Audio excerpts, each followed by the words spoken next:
Aujourd'hui, je voulais te parler de ce qui, dans une vidéo, peut t'aider à renforcer de l'émotion.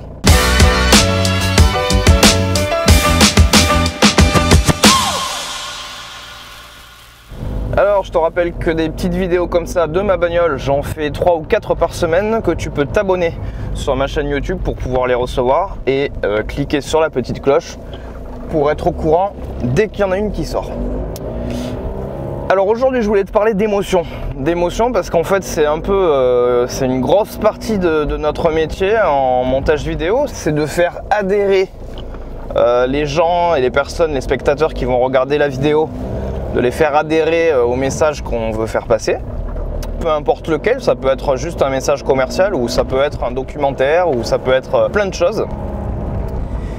Et pour ça, pour faire adhérer les gens, il faut que ces gens puissent ressentir des émotions. Et donc voilà, c'est pour ça qu'une grosse partie du taf, c'est quand même d'arriver à faire ces petites choses qui vont permettre de susciter, de provoquer des émotions chez les gens.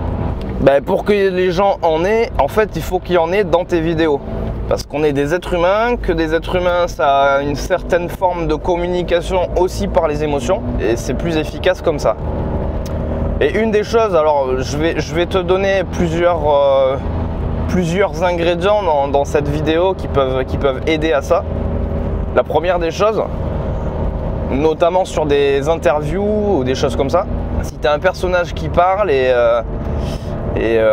qui lui-même ressent des émotions, évidemment tu peux pas passer à côté, il faut montrer ça. Pourquoi? Parce que quelqu'un que tu vois chialer, automatiquement tu vas ressentir un peu tu vas ressentir une espèce d'empathie, ou en tout cas de voir quelqu'un chialer, ça va déjà un peu aider à toi te donner un peu envie de chialer aussi. C'est pour ça d'ailleurs que dans les vieilles sitcoms des années 80 et d'ailleurs toujours, sur les sitcoms un peu humoristiques, t'entends toujours des rires dès qu'on doit rire. Dès qu'il y a une blague qui est lancée par les acteurs, t'entends des rires en fond, des rires de spectateurs en fait. C'est pour t'aider toi à rire chez toi, quoi. Voilà.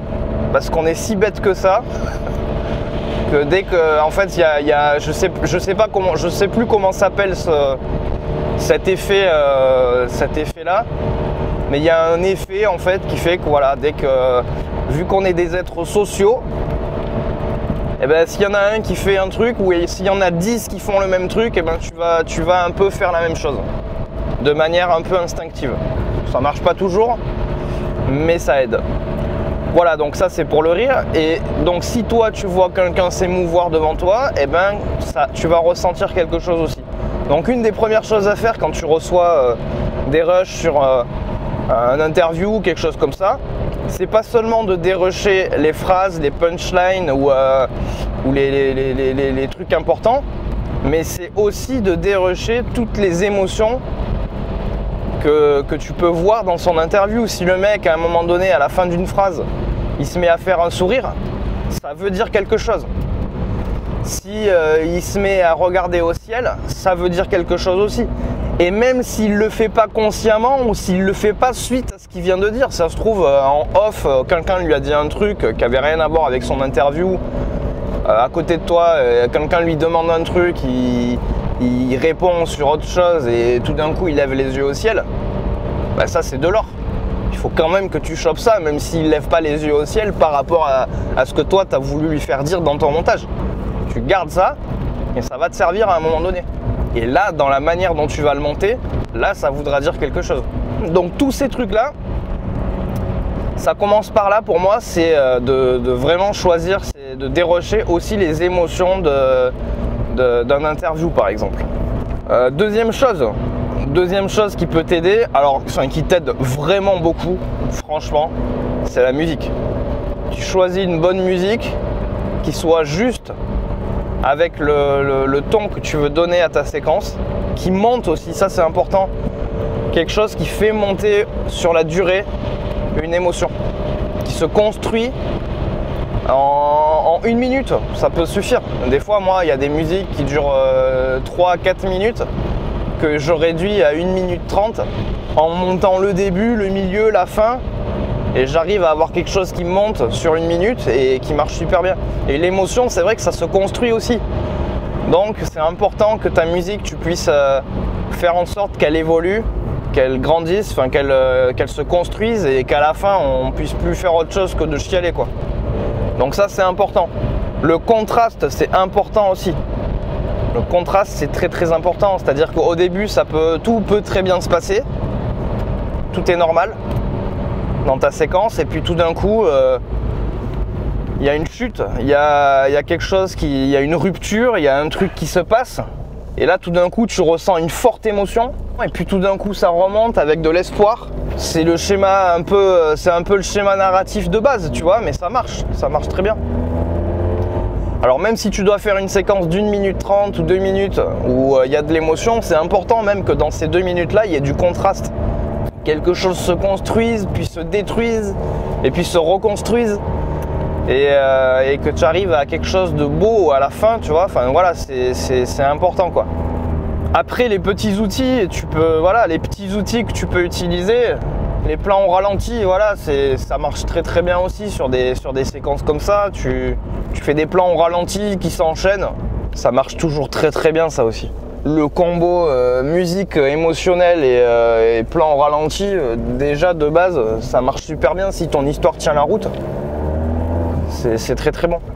Et après en illustration, tu as des plans aussi qui sont symboliques et qu'il faut savoir aussi bien utiliser. Là dernièrement, tu vois, sur un documentaire, on parlait d'un enfant qui avait pas vraiment d'avenir et qui parle justement du fait que voilà, il a pas vu ses parents pendant 8 ans, enfin voilà, un cas vraiment chaud. Il commençait à parler de son avenir qui pour lui dans sa tête serait beau forcément, qui rêverait de dire à ses parents qu'il est devenu quelqu'un quand il sortirait de là où il est. Donc c'est un espèce d'internat en fait. Et en illustration, on avait cet enfant-là qui est dans sa chambre d'internat et qui regarde par la fenêtre.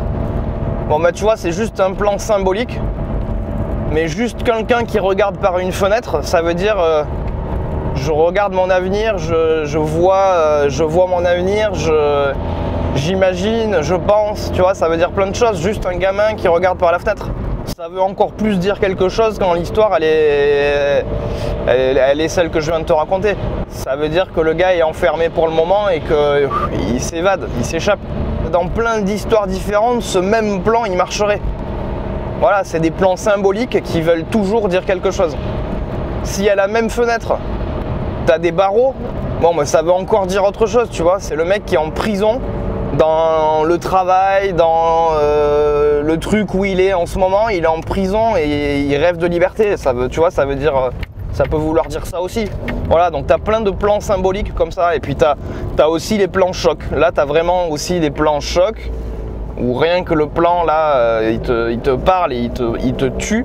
Je te parlais dans une précédente vidéo de ce plan là où tu vois une maman à même le sol dans une rue de Manille, donc dans la pauvreté la plus totale. Tu vois cette maman dans la nuit en train de changer son gamin sur des cartons posés sur un trottoir. Bon, là c'est des plans chocs, tu vois, et ça joue aussi à fond sur des émotions. Donc voilà, tu as plusieurs ingrédients que tu peux saupoudrer dans tes séquences où tu veux donner cette tonalité un peu émouvante.